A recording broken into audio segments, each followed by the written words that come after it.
भारत में अब तक के सबसे साफ सुथरी छवि वाले यदि किसी नेता की हम बात करते हैं तो इसमें लाल बहादुर शास्त्री का नाम प्रथम स्थान पर आता है, जो 9 जून 1964 से 11 जनवरी 1966 यानी अपनी मृत्यु तक भारत के दूसरे प्रधानमंत्री के रूप में जाने जाते हैं। जब शास्त्री जी प्रधानमंत्री बने जवाहरलाल नेहरू के बाद, तो पाकिस्तान ने क्या सोचा कि ये तो इनका कद भी छोटा है, इनकी बुद्धि भी छोटी है, तो क्यों ना भारत पर आक्रमण करके कब्जा कर लिया जाए। इसी कारण 1965 में पाकिस्तान ने भारत पर आक्रमण कर दिया। लाल बहादुर शास्त्री जो उस समय हमारे सबसे लोकप्रिय प्रधानमंत्री थे, उन्होंने इस युद्ध का मुंहतोड़ जवाब दिया। चाइना की लड़ाई के जैसा नहीं, बल्कि युद्ध का संचालन उन्होंने खुद अपने हाथों में ले लिया। जब पाकिस्तान के राष्ट्रपति अय्यूब खान ने कहा कि हमारी सेना टहलते टहलते दिल्ली पर कब्जा कर लेगी, तो शास्त्री जी ने भी उन्हीं की भाषा में जवाब दिया कि भारतीय सेना भी टहलते टहलते लाहौर तक पहुंच जाएगी और उस पर कब्जा कर लेगी। और उन्होंने जैसा कहा था वैसा कर दिखाया। हर जवान शास्त्री जी के आदेश पर कुछ भी करने के लिए तैयार था। हमने पाकिस्तान के तमाम हिस्से को अपने कब्जे में ले लिया। पाक वाले तो देखते ही रह गए। और इस समय अमेरिका, जो कि पाकिस्तान का समर्थन कर रहा था, उसने भारत से कहा कि पाकिस्तान के विरुद्ध लड़ाई बंद करो, नहीं तो हम तुमको जो अपना सुअरों को खाने वाला गेहूं दे रहे हैं यह देना बंद कर देंगे। शास्त्री जी ने कहा कि आपके गेहूं की हमारे भारतीयों को ज़रूरत नहीं है, अपने जानवरों को ही खिलाइए आप। और शास्त्री जी ने हर हफ्ते 1 दिन का उपवास करना प्रारंभ कर दिया। उन्होंने जनता से बाद में कहा कि आप करिए उपवास। उन्होंने स्वयं पहले शुरुआत की और अपने परिवार के साथ 1 दिन उपवास रखा।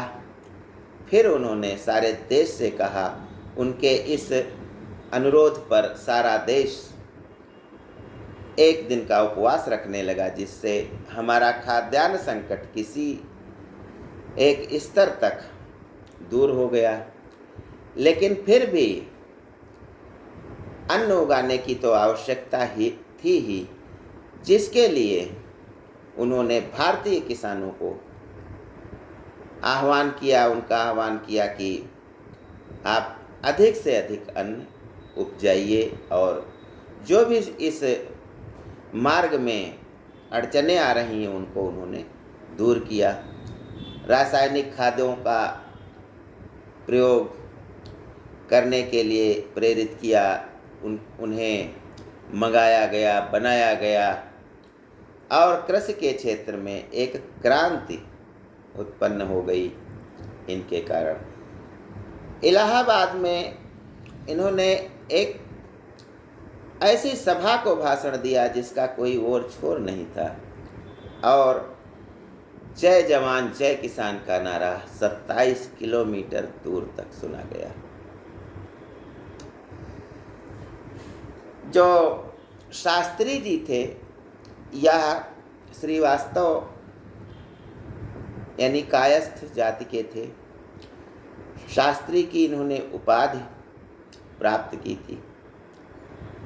इनकी मृत्यु रहस्यमय तरीके से ताशकंद में हुई, जो आज भी रहस्य बनी हुई है।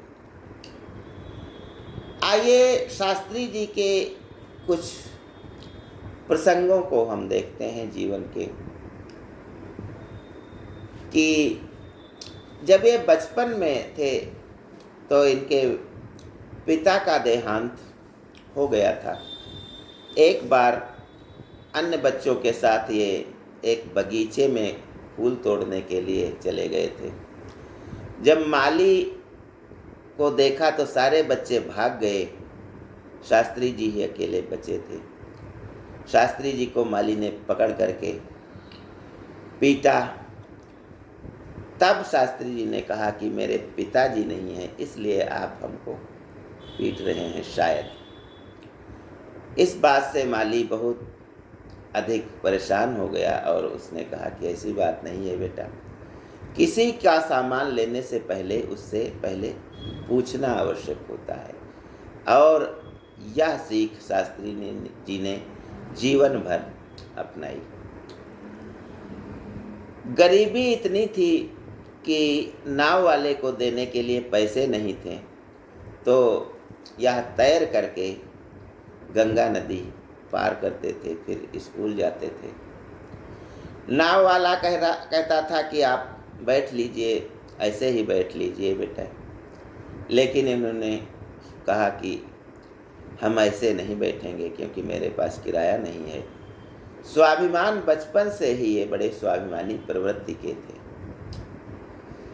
कक्षा 9 में जब थे तो विज्ञान की प्रयोगशाला में इनसे एक बीकर जमीन पर गिर पड़ा था जो टूट गया था। वहाँ पर जो चपरासी था उसने शास्त्री जी को एक जोरदार थप्पड़ मारा। उसके बाद जब शास्त्री जी रेल मंत्री बनते हैं तो उसी स्कूल में जाते हैं। वह चपरासी बहुत डर रहा था कि पता नहीं कैसा व्यवहार करें शास्त्री जी हमारे साथ, लेकिन उन्होंने उसको बुलाया और अपने पास बिठाया। कहा कि आपने जो थप्पड़ हमको मारा था उसी की वजह से हम आज यहाँ पहुँचे हैं। हमने मन लगा करके पढ़ाई की और हमने गांठ बांध लिया कि कोई भी काम असावधानी से हमें नहीं करना है। एक बार रेल मंत्री जब थे तो बहुत अधिक लोगों की एक सभा हुई थी जिसमें शास्त्री जी भी आए थे और उनकी माँ भी उनका पता लगाते हुए आई थी, क्योंकि माँ से शास्त्री जी ने नहीं बताया था कि मैं रेल मंत्री हूँ। उन्होंने कहा था कि मैं रेलवे में काम करता हूँ। ऐसा क्यों कहा? क्योंकि शास्त्री जी जानते थे कि माँ पुराने ख्यालों की हैं। लोग आएंगे, तरह तरह की सिफारिशें लाएंगे, कोई कहेगा नौकरी दिला दो, कोई और सुविधाएं मांगेगा, और माँ आखिर माँ होती हैं, वे हमसे कहेंगी कि इनको नौकरी दिला दो, उनको ये कर दो, वो कर दो, तो उसके संबंध में हमें गलत कार्य करने पड़ेंगे जो शास्त्री जी को मंजूर नहीं थे। इनकी माँ जब सभा में जाती है तो उन्हें रोक लिया जाता है, तो वे कहती हैं मेरा बेटा भी रेलवे में है। लोग पूछते हैं क्या नाम है, तो कहती हैं लाल बहादुर शास्त्री।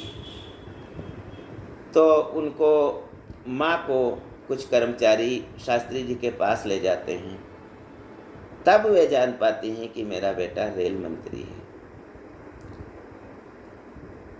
प्रधानमंत्री जब हुए तो इन्होंने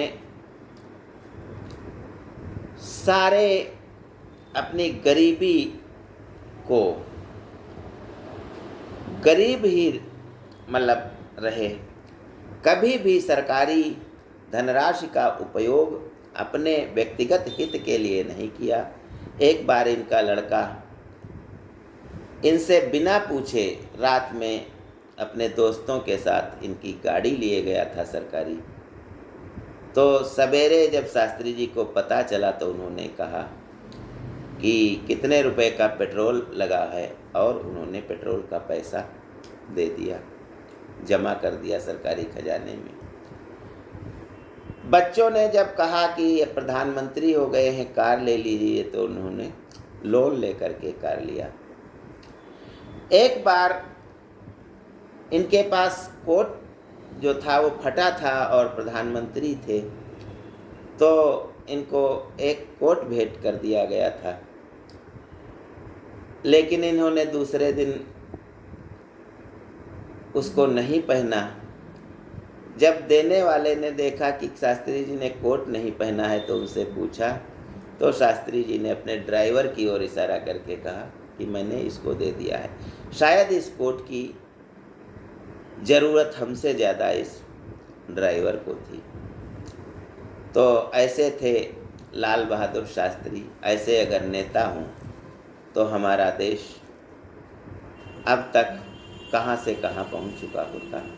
ज्ञान गंगा में बस आज इतना ही। जय हिंद, जय भारत।